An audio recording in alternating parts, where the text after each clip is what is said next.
क्या सुन करने की दवा का कोई नुकसान है? आइए आज इस पे बात करते हैं।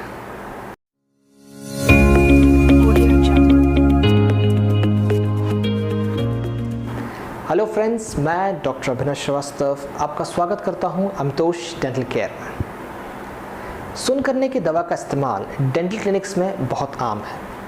हमें हर दूसरे प्रोसीजर के लिए इसकी ज़रूरत पड़ती है। अब कुछ लोग इससे डरते हैं तो कुछ लोगों के मन में आता है कि कहीं इसका कोई नुकसान या साइड इफ़ेक्ट तो नहीं। आइए आज इस पे बात करते हैं। सबसे पहले तो मैं आपको ये बता दूं कि ये बहुत ही सेफ़ है, सुरक्षित है और कई सालों से डेंटिस्ट्री में इस्तेमाल की जा रही है। पर चूँकि ये दवा है, इसीलिए हमें कुछ बातों का ध्यान रखना ज़रूरी हो जाता है। इससे होने वाले संभावित नुकसान को मैं दो हिस्सों में बांटता हूँ। एक ओवरडोज, दूसरा एलर्जिक रिएक्शन। दोनों को बारी बारी से देखते हैं। ओवरडोज, जैसे कि नाम से ही पता लग रहा है, एक रिकमेंडेड डोज से ज़्यादा अगर दी जाए। किसी भी चीज़ की अति हमेशा नुकसानदायक होती है और फिर ये तो दवा है। आपके दंत चिकित्सक को ये पता रहता है कि किसे कितनी दवा दी जानी चाहिए। बच्चों के लिए अलग, बड़ों के लिए अलग, या अगर किसी प्रकार की कोई मेडिकल कंडीशन है तो उसमें कितना देते हैं। इसीलिए ओवरडोज के जो केसेस हैं वो बहुत ही कम देखने को मिलते हैं। दूसरा होता है एलर्जिक रिएक्शन।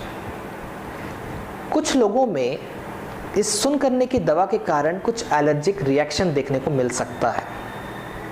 अब हमें कैसे पता लगे कि हम इससे एलर्जिक हैं या नहीं? तो इसके लिए हमें कुछ खास बातों का ध्यान रखना है। सबसे पहली चीज़, जब भी अपने दंत चिकित्सक से मिलने जाएं तो उन्हें अपनी मेडिकल हिस्ट्री पूरी बताएं। आपको कोई बीमारी भी है या बीते समय में रही है, कभी कोई सर्जरी हुई है या किसी प्रकार की कोई दवा गोली, बीपी, शुगर, कुछ भी अगर है तो अपने दंत चिकित्सक को ज़रूर बताएं। दूसरा, यदि आप पहली बार डेंटिस्ट के पास गए हैं और आपको पहली बार सुन करने वाला इंजेक्शन लगने वाला है तो हमेशा अपने डेंटिस्ट से एलर्जी टेस्ट के लिए कहें। एक छोटा सा डोज आपके हाथ में दिया जाता है और फिर कुछ देर वेट करते हैं। यदि कोई एलर्जिक रिएक्शन होना होता है तो आपके हाथ में पता लग जाता है।